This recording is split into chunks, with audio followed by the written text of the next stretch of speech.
Сулуулугуна көздөй болгон сөңкөлгө келишкен германиялык атабала маршруттар бул тандоолоруна түк кейишпейт. Терскенче быйылкы туристтик маршруттарынын эң туура тандалгандыгына жетин ашпай, кубанычтарында чек жок. Айтымдарында ызычулуу ири шаарларды арлагандан көрө бийик тоонун таза абасынан кере дем алып, күнү түнү салкын Кыргыз боз үйүндө эс алгандан артык эч нерсе жоктой. Ну, мы сюда ехали. Мени баардан мурда сөңкөлдүн экологиялык тазалыгы таңдандырды. Баарысы тең табигый, жасалмалуулук жок. Ал эми улуттук ашкынардын даамдары кимди болбосун тамшандырбай койбойт. Бийик тоолор башында жайгашса да мында сервис өтө жогору экен. Айрыкча жергиликтүүлөрдүн меймандостугу мага өзгөчө жакты. Буюрса, келерки жылда ушул жака келүү ниетим бар.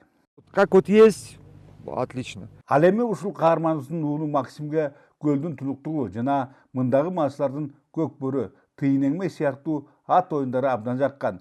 Кээ бирлерине өзү дарылашып, андан рахат алгандыгын жашырбайт. It's very nice.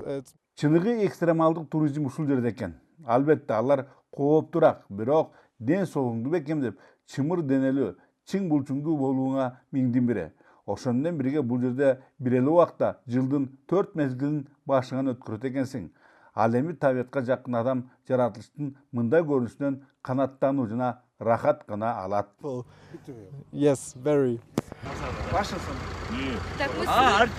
Көбүнесе жогорудагы чет өлкөлүктөргө сервис кызматын көрсөтүүнүн башындагы Байыш Райымов өлкөдөгү туризмдин өнүгүшүнө чыйыр салгандардын бири. Ал мындан чейрек кылым мурун Сөңкөлдө Байыш кемп туристтик лагерин уюштуруу менен америкалык, европалык жана азиялык саякатчылардын ушул жака сапар алууларынын башкы себепчиси болгон.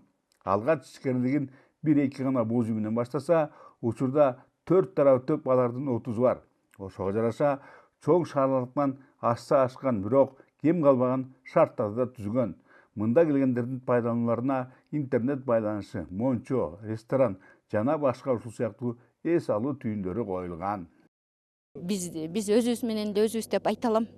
Анткени бизге эч бир мамлекет тарабынан колдоо болгон жок. Жалаң өзүбүздүн күчүбүз, өзүбүздүн аракетибиз менен жеттик ушугачы. Кудайга шүгүр, баары болду дегендей кыйналган күндөрүбүз болду, анын баары артта калды. Ушундай оош кыйычтар учурда Нарын облусундагы 100дөн ашык туристтик лагерлерде, кемпинг жана глэмпингтерде байкалат.